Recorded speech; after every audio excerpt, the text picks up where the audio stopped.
Hello everyone, welcome to this special episode of the CSSA Insights podcast. It's special because actually I've got one of my team members here, Gareth Leverton, Managing Director at Birkin, someone who is really driving Birkin's vision to become the leader in the tech-led approach to service provision and really trying to make sure the business brings out the best of innovation and you know, they are certainly at the forefront of what's going on in a lot of areas. And Gareth's going to talk to us very honestly about the highs, the lows, lessons learned, and the way really, you know, we're going to move forwards. So, look, without further ado, you know, I'm going to let Gareth kind of introduce himself. Hi, I'm Gareth Leverton, the Managing Director for Birkin. Been in the industry now 35 years, various levels from cleaning supervisor all the way up to managing director. I've done some pricing work in between and I've been very operational minded, so I don't really know any other industry, Paul. So I've been in it a long time, still in it, so it's been good to me. Survivor, that's good. Yeah, survivor. Yeah. Fantastic. Okay, well, look, I think it'd be really good to set the scene in terms of some of the challenges we're facing as an industry, what your experience of firsthand from within Birkin in your current role.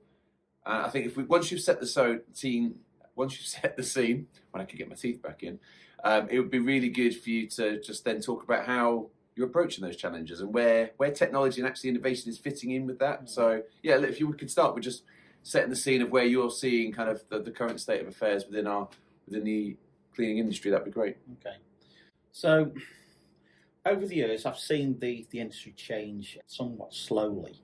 I think it's probably the last 5 to 6 years where it's really started to accelerate around automation. But we still seem to have the same issues. You know, it's clients wanting more for the money or stripping the hours back because it's all around cost. They want increased communication, which communication should be key anyway, but they sort of want permanent management on site rather than, you know, off-site management. One of the biggest challenges I think around the industry at the moment is getting the right people into positions, because with Brexit, with coming off the back of COVID, I don't think this has ever been a worse time than it is today. So there's a lot of focus from Birkin at the moment to make sure that we've got holes that are filled. Now, don't get me wrong, we've got 1,400-ish employees across the UK, and we've got at this moment now about 40 vacancies, so it's really low. However, in the education is a challenge because of the DBS checks that we need to go through, and people just won't wait for 2 or 3 weeks for a job. You know, so we're trying to find different ways of doing things better, slicker, and bringing people into the business that don't just think it's a cleaning job. You know, so we've started to look at technology, introduce technology from sensor technology and cobotics, which supports the team, and it also helps to close some gaps that we may have on a client's contract. So I guess from your perspective, you know, out of 10, where, you know, what level would you say tech is making life easier? And I guess that's not just about you as managing director. I'm keen to hear about how, you know, our frontline teams, our cleaning operatives that are, you know, there, and we both know how hard they work. I guess the question is, where are you seeing tech in terms of making their lives easier? A great question. 9 months ago, technology just was not on any of our team's radar. You know, you put a whiz vacuum into a site, you think we're going to lose a job. You know, that's not what tech's all about, as you know, Paul. Tech's there to assist. That's why we call them cobotics. They're there to coexist with our cleaners. So it was quite a challenge to get the cleaners and the supervisors on site on board with the technology. Reason being is because they thought they were going to lose the jobs, like we just said. However, once they started to see a vacancy or somebody was on annual leave and they had to pick up 3 hours worth of vacuuming, it started to become a challenge to get the job done and the standards where they need to be. So I think it was through trial and error where they thought we need to switch the cobot on to help us to achieve the standards that we give our clients day after day. And the more they were doing that, the more they were embracing the technology. And it seemed to work. We've got a few sites now where they're naming WizBots. We've got a meal in Esmeralda. Apparently they're on the first date at this moment in time. Nice. Anywhere nice? Well, I think they went to a great coffee shop in central London. Oh, but very nice. For Not me, on work time, I hope. No, it wasn't on work time. I'm pleased to hear it. But for me, it's around the fact that they're now beginning to embrace the technology because they're seeing the technology as a help rather than a replacement. And I think that's a story that the industry needs to push more towards. And who came up with those names? Well, we've got a great lady in our business named Mercy. She looks after all our social marketing. Absolutely fantastic. Mercy came up with the idea around why don't we ask the cleaners what to call the machine. So we really got them involved with this. Spent a great amount of work put around the technology in the company and how we promote it with very positive and how it can assist. But it was a great idea to bring the team in to make sure that they named the WizBot. Now, it's not a WizBot, it's a meal. They do not call it a WizBot, they do not call it a vacuum.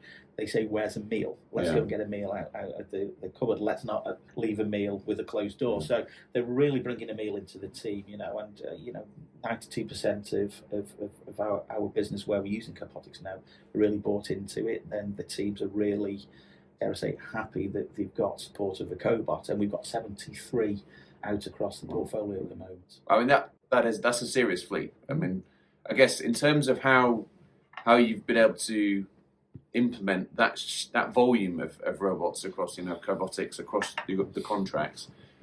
In terms of training, I'm conscious that, BICS is very, very technical, practical training, but, I'm sure the robots aren't attending BICS training just yet. So I guess, how have you been able to support the frontline teams in terms of how to use them? Is it, do you think it's, I guess, are you seeing any particular challenges in terms of how people are, how your frontline teams, how our frontline teams are kind of embracing the tech from a practical using the equipment? At the beginning, yes, there were certainly challenges. And what were the common themes that were coming up in terms of kind of, not sure? I think it's when you first open a laptop for the first time, you're frightened of breaking it. Or you're frightened of doing something wrong where you've got a £1,000 machine there that's maybe broken on one touch of your finger or your hand. For me, I think it's more around the fact that our team really don't know how expensive these machines are. Yeah. So we try not to say, don't damage the machine because... I was going to say, you think that's a good thing? I guess, like you say, you don't want to... I always used to come back... So I remember the first robotics that we chose. For me, it felt a little bit like giving one of my grandparents a Ferrari to drive. It's kind of, there's all these buttons everywhere and it goes a million miles an hour and it's kind of like... But they're used to driving a Honda Jazz. So, you've just been saying about 73... cobots. That's a phenomenal size fleet, and to achieve that, I think speaks volumes about your commitment to pushing kind of the tech agenda within our industry. I guess when I think about, to anyone listening to this podcast that is considering robotics, maybe they've dabbled with it, maybe it's not quite working for them yet, maybe they are thinking, well, what a load of tosh, I think it would be really good to talk about how you've engaged our frontline teams because, I know we've had this conversation before. We've got frontline cleaning operatives who have been used to working in a very traditional format, and all of a sudden we're giving them this incredibly technical piece of kit. And I think regardless of how much it costs, we've talked about some of that mindset, taking jobs, okay, fair enough, but actually to roll out 73, you're doing something right. So how have you approached that? So, there's this piece around introducing this technical element that isn't there. How are you doing that training? How are you making that such a success? What have been those methods in terms of how do you do the training? Is there a way that you've been able to kind of encourage the teams to embrace? I think the naming thing was brilliant. I'm sure I've seen something on TikTok as well, which is just, again, new territory for our industry, but great nonetheless. So I guess how are you, you and the rest of the business, the leadership team, and your operational teams encouraging that that positive relationship? I guess, in terms of, is the training, are you using technology to do the training, for example, or when you do trainings with the wider team, are there any methods or tactics that you're using to kind of help bring the tech to life? So training is absolutely key with what we do with the team, and we spoke about the churn rate of the business, which is extremely low for the industry. The more we train the team, the more the team feel they're involved with a not just a business, but with a family. Because we are a Birkin family. When we first rolled the first Wiz or Cobot out, you may as well have thought the thing was burning to 1,000 degrees because nobody really wanted to touch it. However, we pretty much needed to demonstrate that the Cobot was there to support, not to replace, and help to increase the standards across the sites. Because our cleaners are really, really proud of what they do and what they deliver to the clients. If we've got and if you meet you've met some of the cleaners, or if some of the viewers ever meet some of our cleaners, they'll fully understand the reasons why I say that, because their commitment is absolutely fantastic. They do want to do things better. But by introducing a Cobot, it was quite, is this really going to make it better for me if I was a cleaner? And it was really down to us proving the concept that it does work,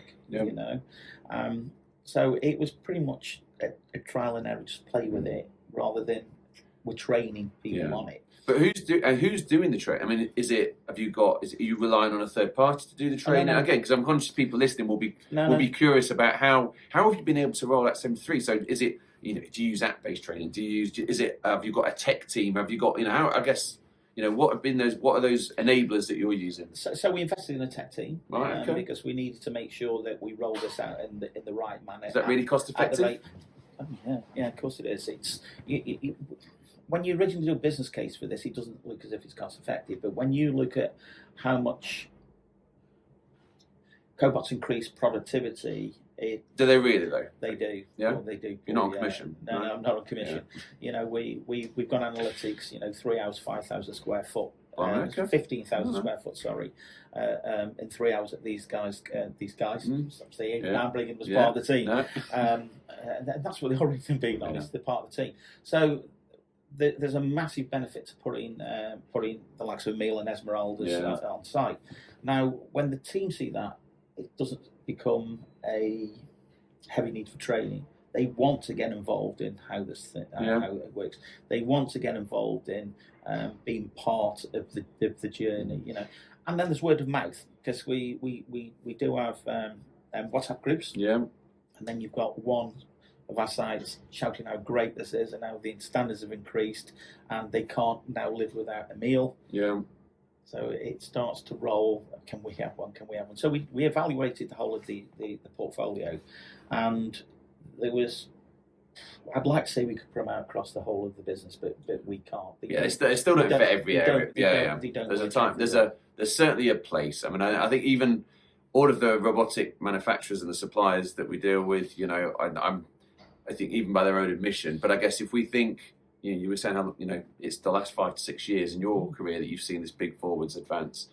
I think again, if I even go back to Amsterdam show, what was it, 6 years ago, wherever it was, but if I think about how much robotic tech there was there to how much there is now, it's you think where we're going to be in another 5 years.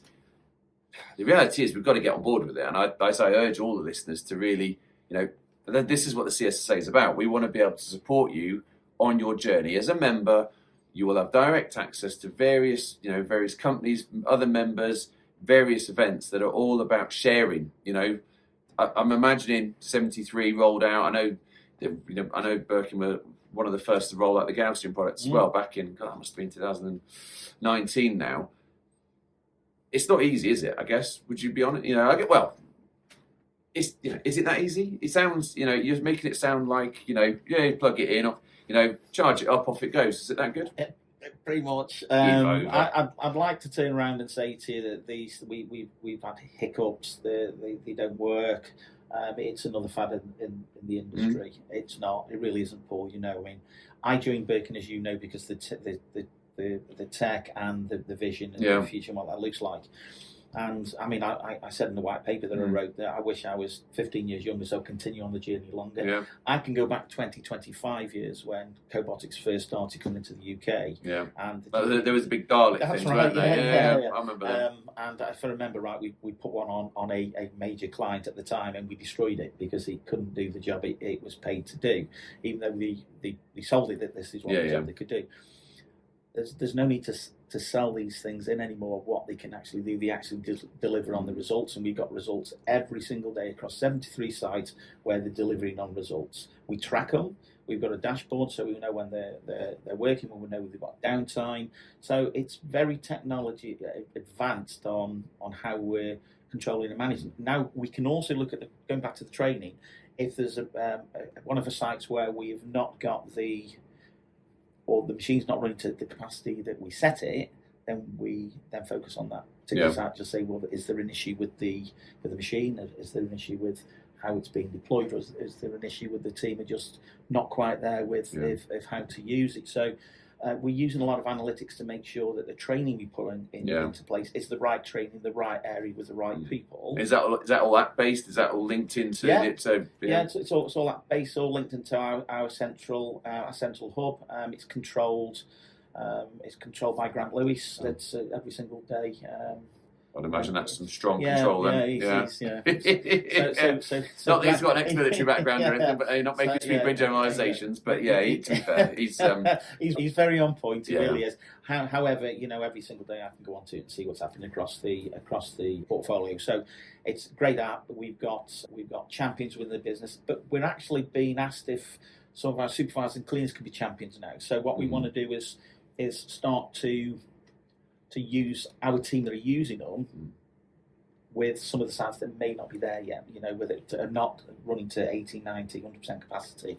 So, and it's that word of mouth that's been happening. So the 73 rollout went really, really quickly because we've rolled that out in the last we had 30, we rolled the remainder out in the last 9 months.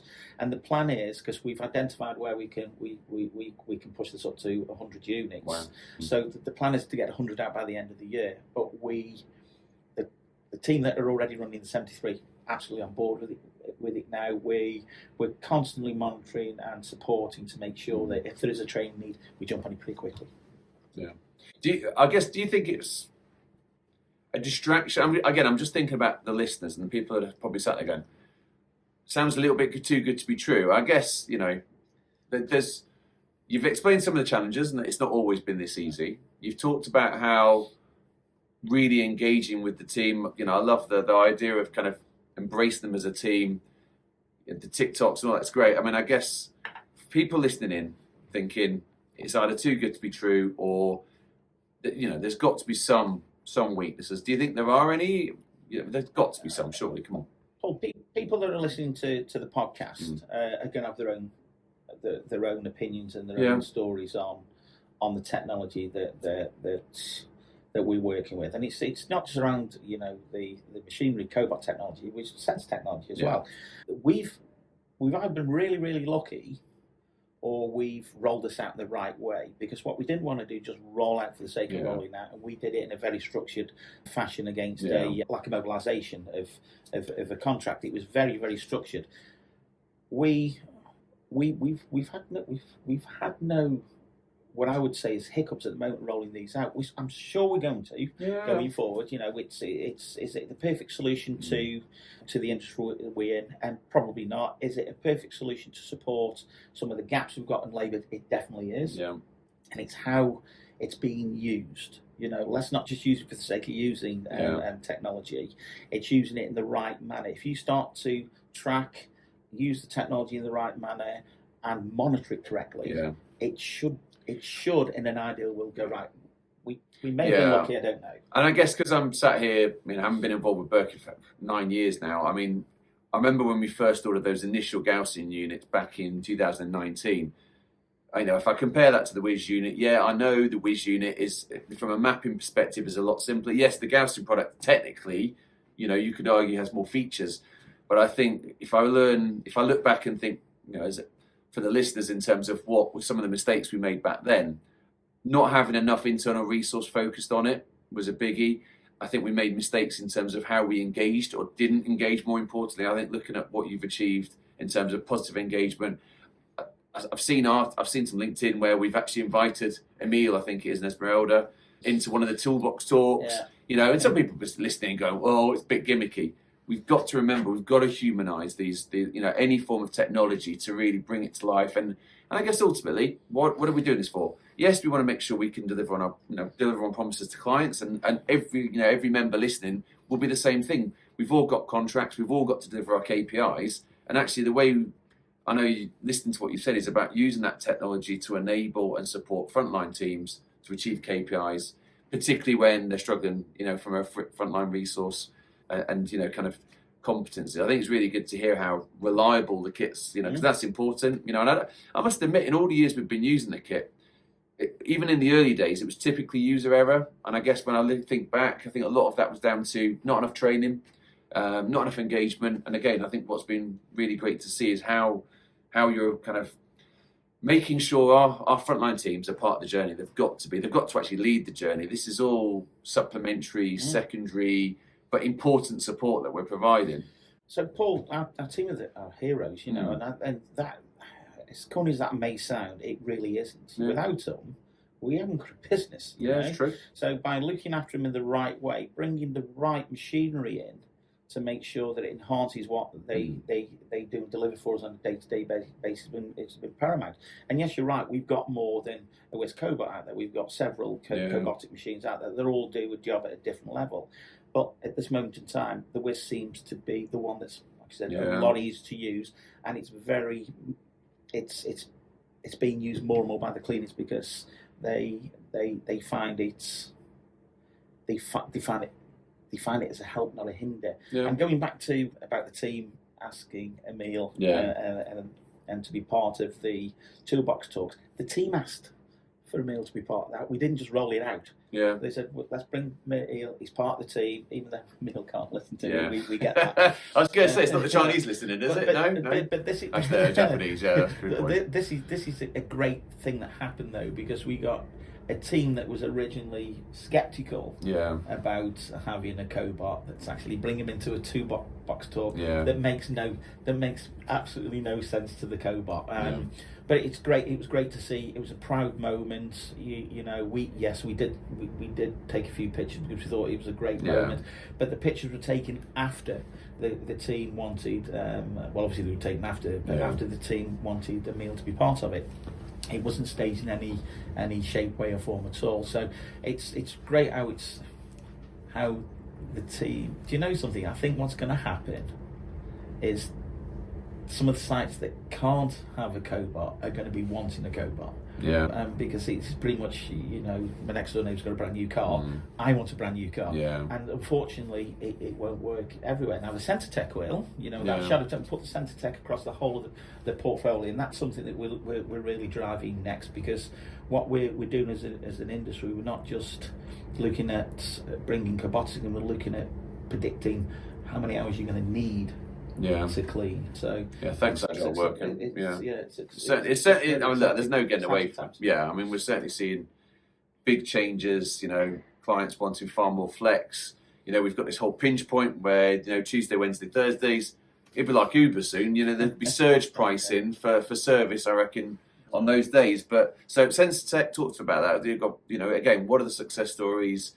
I think again there'll be some. It's like anything, isn't there? There'll be listeners out there going, "Oh, what's this got to do?" And are we going to start talking about cleaning at some point? How are you getting real value from that? It's insight. It's real insights. The sense technology. We can tell you how many people have been in your room, sat on the seats around a desk. Yeah. This is the level where we're at now. So there's some. It's not spying on people, no. No.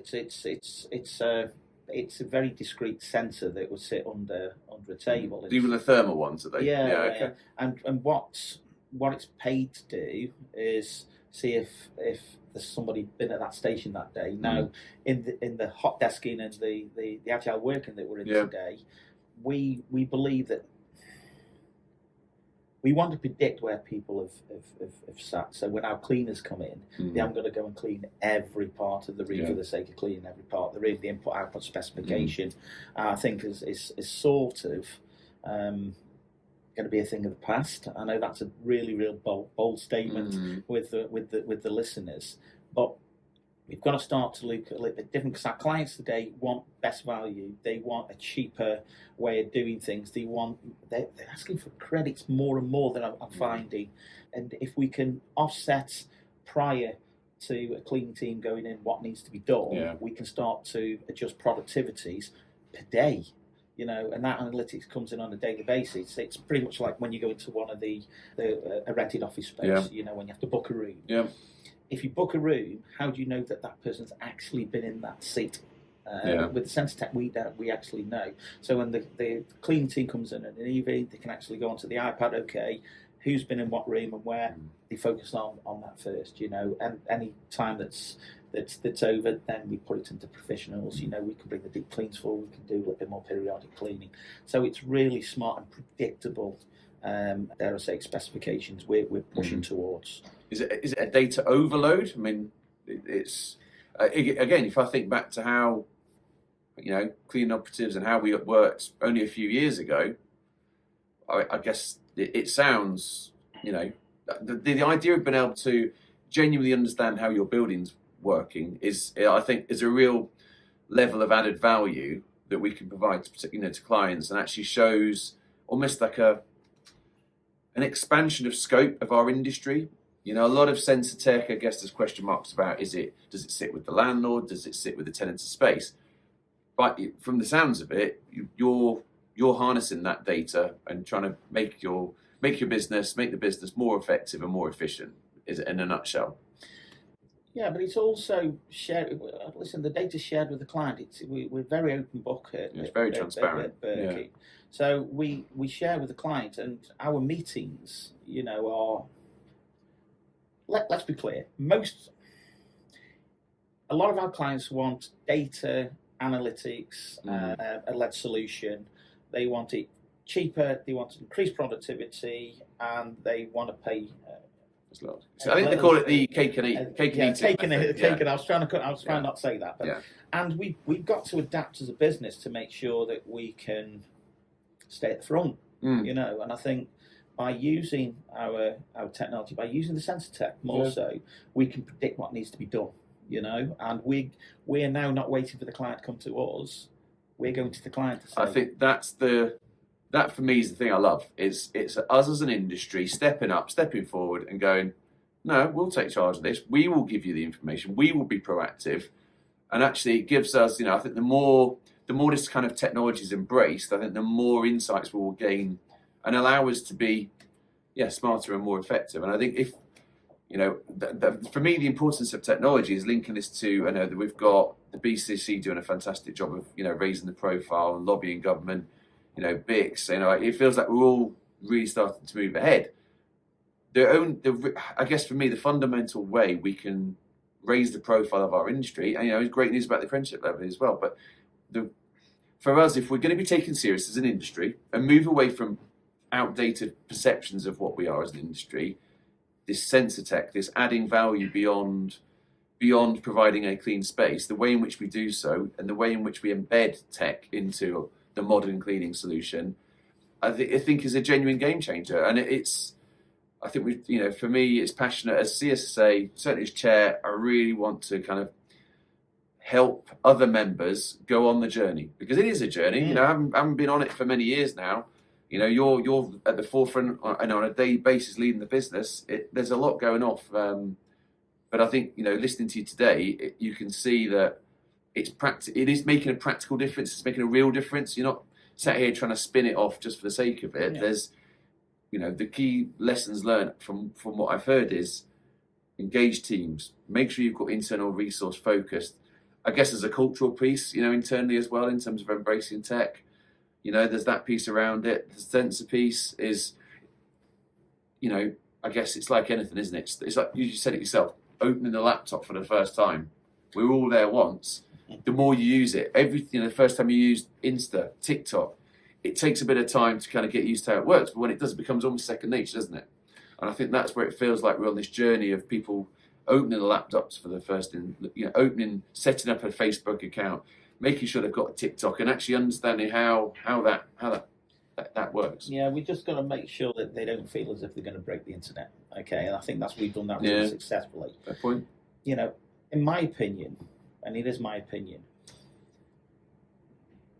the future of cleaning is going to be technology led and facilities management. Facilities management.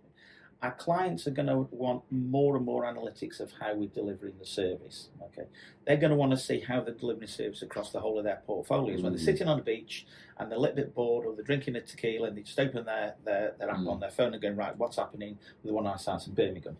They're pushing. Now we know the systems out there that do that today, but the systems out there that don't show them the actual productivity calculations that I've seen so far shows them how many people have been on site and when the machinery's been used. All in one app, all in one press of a button, which I think is really, really exciting.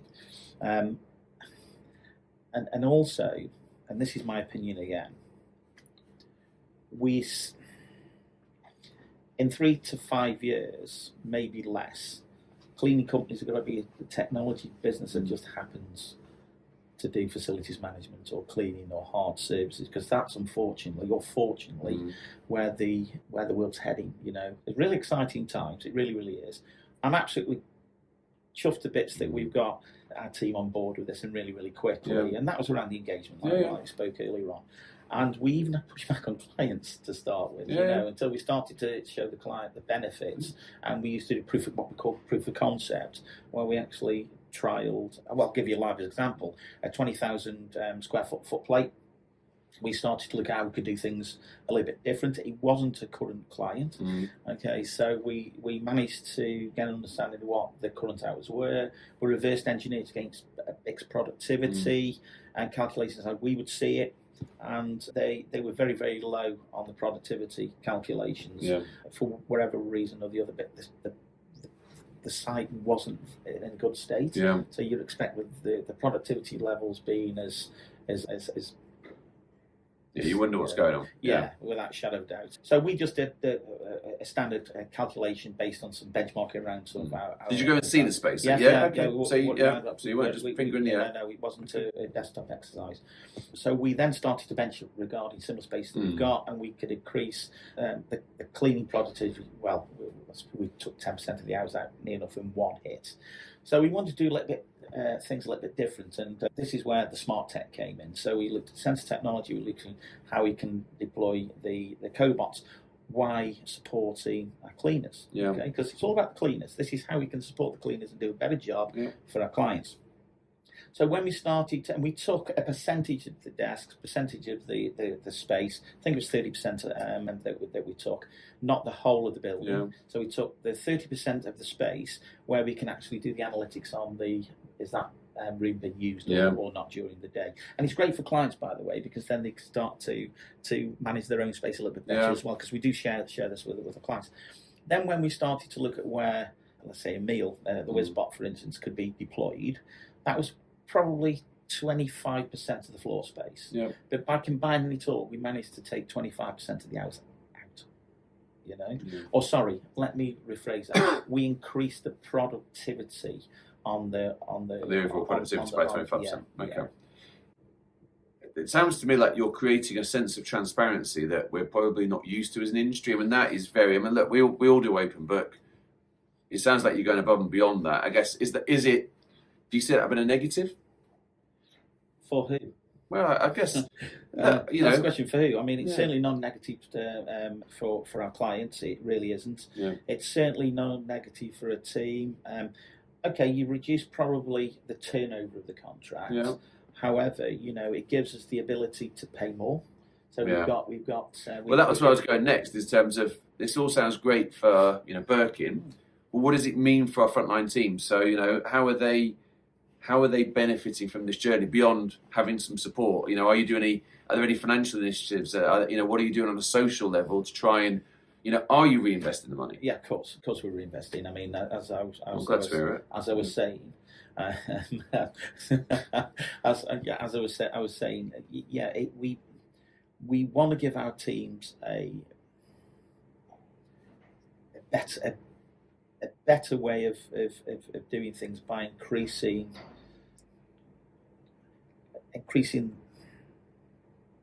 I'm trying to think of the word here. Yeah. We want our team to be better inside and outside of work. Okay. I really lost for a word then. We don't just increase productivity to hit the bottom line of the business. It's very easy. We could really easily do that. That's not what it's about. For me as an individual, from a value point of view, I don't think I could live with that. So we've certainly got to put whatever we make as a potential saving back into the team, give them a better way of life, increase. Paul, you know as well as I do, there's more and more food banks coming up every single day, and if you're in a job where you only need 2 hours a day, we need to enhance why they should come to work every day, not just because they love the job. So have you increased pay rates then? Yes. Right, okay. And what about, in terms of, I guess I'm just curious again for listeners listening in terms of, so I've got to put pay rates up. Well, no, because remember you've just explained about the productivity gains. And ultimately, any opportunity we've got to reinvest in wages and increase in wages, every penny is counted more now than ever before. What about in terms of, are there any incentives for positive behaviour? So, are there any schemes? I know we've got the Birkin Star scheme. Is that, are there any links up there? Are you kind of, I guess the question is for listeners, I guess they're going to be looking at any ideas around how they could potentially engage teams to use the technology for good reasons that goes back to them. Well, Birkin Star's great. So we've just relaunched the Birkin Star campaign again. We've gone back to basics. I've completely refreshed it and we're relaunching it. I'm a big believer in that. If you're going to put a process in place, every year we need to relook at things to make sure that it's fit for purpose, it's right, and there's a benefit for the people that are involved in it. So we're looking at the Birkin Star at the moment. It's going to be an absolutely great thing to do. We're looking at one outstanding employee a month. So we're going to have a lot, because I've met so many people. I've met so many people. I've met so many people around the. What does that mean for them? So if they're the one, is technology adoption or engagement a factor? Is that included? It's part of it. It's part of it. Yeah, but you've got to realise that all our sites have got the tech on there. So it's fair scoring. It is definitely fair scoring. But it's going to be great because at the end of the year we're going to have 12 outstanding operatives. Well, don't get me wrong, they're all outstanding operatives, but 12 operatives that have gone over above and beyond, and they've been. And there is a scoring process for this. We don't just say, X from X site is going to get this because they've been in 52.14 years a year. It's not. There's a scoring matrix around this. But at the end of the year, we're inviting them all to the Christmas party, and then we're going to give them a awards. However, we're going to be giving one award out for the best employee of the year, and I'm super excited for this. We're still toying on the idea what to give them. I think at one point we were talking about Ferraris and. Trust me, nothing. If we're making enough margin, we can give away Ferraris. Trust me, I would be over the moon. So we're looking at giving something substantial, and meaningful. And meaningful. Because there's no point in just giving somebody 500 quid worth of vouchers for being the best of what they do in a business as big as what ours is. It's got to be meaningful to them. It's got to be something that can use as well, for them and the family, But we're doing this on a monthly basis, but we don't just leave it there. We also look at people who go over and above and beyond on a weekly basis, never mind a monthly basis. So something that's key. Communication is absolutely key as well, because we're shouting for the rooftops about this, and it just engages the team a little bit more as well. But we've got some super prime managers out there now, because they're all our managers say we're going to win this. We're going to win. My team's going to win this, which I think is absolutely fantastic. Yeah. Healthy competition, sort of. However, the proof's going to be in the pudding, because we've got some fantastic cleaners in our business, and it's going to be really, really difficult, I think, to score this. I think for me the relevance again for the listeners is all about how, whilst Birkin is very tech driven, at the end of the day it's our frontline teams that really do matter most, and I can see how that initiative yes, it's about recognising, and it doesn't have to be about tech, but the significance is the prizes that are on offer now, the rewards, whether it's a day off, holiday, vouchers for, for flights to visit families at home. I know there's been talk about, in all seriousness, about a car as the grand prize. Correct, yeah. The only reason, it's no secret that as a general statement that our industry is low margin, but actually by deploying and adopting and embracing and engaging technology, it's allowing improved margin, which is then allowing us and you and Birkin to be able to recognise our frontline heroes and create opportunities that wouldn't have existed otherwise, because we just wouldn't have been the funding for it. So honestly, I'm really excited about this. Birkin Star's been relaunched. I think upping the ante in terms of the recognition levels is absolutely the way to go. It's never been more relevant. I'm really excited to see who's going to win that grand prize. I'm just hoping. I've got a feeling that somebody's going to put a meal up for one of the awards, for one of the stars, which would be quite funny, because if they do, I think it'll be his team. Yeah, I'm saying his team. We're really adopting it. And it's going to be very interesting. So long as he doesn't elope with Esmeralda, and we see them casting themselves off down Broadgate. Seriously, thank you very much. I feel like it's been a really frank and honest kind of insight as to where you are as an individual, where the business is, and I think I'd really like to think the listeners will have picked up some words of wisdom along the way. Look, I know Birkin isn't the only company to be using robotics. More and more of our members are on this journey.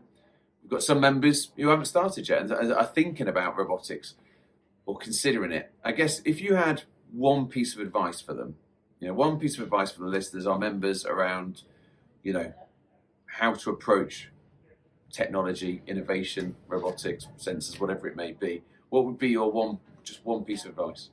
Embrace it. If you don't, then you'll fail by implementing it. And the team needs to be on the same journey as you.